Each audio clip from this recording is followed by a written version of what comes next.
I just got back from seeing Companion. And as always, this review is going to be littered with spoilers. So if you haven't seen the movie, save this to watch later and come back once you've seen it. Anyways, I'm Real Slim Katie 25.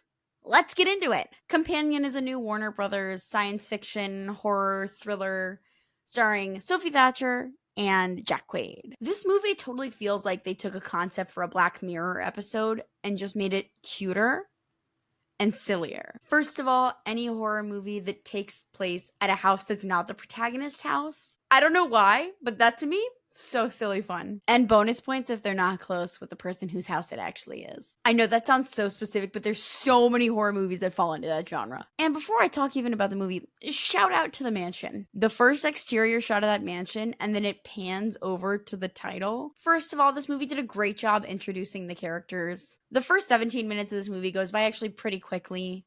And within like one scene, you know very well who each of these characters are, the role they play in the friend group, and their general personalities. Normally in these like one-off, horror-y, action-y, Blumhouse-y movies, they don't really give two shits about the actual characters. They're really just going for the shtick or the concept. So it was nice that they actually put some time into saying like, here are these characters. I wish my friends had money like that, and we would just have the cutest little dinner parties too. And we would dance around the world's fanciest CD player. And the intro is pretty quick. They do a lot of groundwork in like the first 15 minutes before the first twist hits. The first twist that I had spoiled from me by the trailer of the movie, which I'll get into more later. The first major plot point of the movie is when Iris kills Sergio, and it is revealed that she is a robot. I found this particularly interesting just because recently Andrew and I were watching Star Trek The Next Generation, and we were joking that every episode he shows me is an episode where Data's finding out about himself, and people are arguing whether he's sentient or not and whether he deserves to have human rights. And this movie has a very interesting non-committal stance on whether robots should have rights. And this movie has a very non-committal stance to, was she in the right for defending herself? At least at this point in the movie. It was very interesting to see which characters in the movie believe the robots truly deserve to have equal rights, whether their memories and feelings were real, even if they were manufactured. Which is a concept I will never, ever get tired of exploring. Especially because I see the rise of AI around us, and I'm like, so if we're creating things to do specific tasks and have specific jobs, at what point is this not ethical anymore? Anyways, not to mention for the second interesting twist, I called it 30 seconds before. I was like, what if he was a robot? Now, there's literally no proof that happened, so you're just going to have to take my word for it. But I thought that was really interesting as well. And using the two couples to kind of show the differences of how people treat them, and to further frame Josh as this real piece of shit douchebag. Plus, one of my favorite things I noticed was that Patrick had a little Eli tattoo. Something I didn't like actually was one of the we had the gimmick 3 times of some blunt force happens, then the hand reaches back, and then it's revealed that there's blood on their hand. Once, of course, more than twice, I'm like, okay.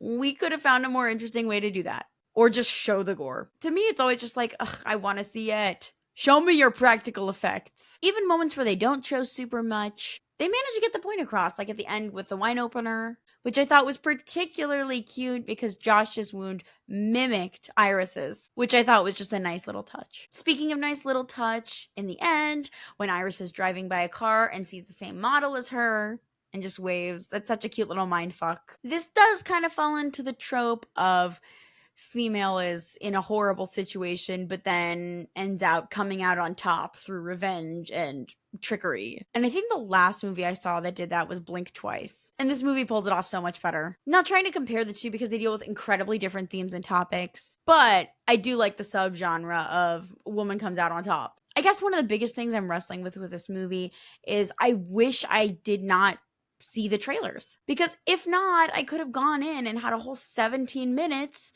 where I didn't think she was a robot. And that would have been such a fun twist. You still get that a little bit when they reveal that Patrick's a robot. There's they were one step ahead of me. But when I could have the chance to have both, I wish I could have had both. Now, the other part of me understands that it was a necessary part of marketing this movie to say it's a sci-fi thriller. It's about a rogue sex robot versus these friends. Like, I get that. But I think it could have really worked if they just spliced and diced a bunch of their things together. Kind of like the Death of a Unicorn trailer, where like you kind of understand the gist, but you like don't at all understand the gist. Anyways, I think this just proves that horror movies should just go back to being fun. Like, there is such a place for serious, and yes, Damien Leone, they are political movies. You fucking coward. But there is also a place for just a silly little time that doesn't take itself too seriously. So I definitely recommend this movie. What did you guys think? I know I'm a week late to seeing it, but let me know what you thought in the comments below. I love hearing what you guys have to say. And if you like this video, me and my best friend Louie make videos like this all the time, so feel free to check us out. Anyways, that's all for me. Bye-bye!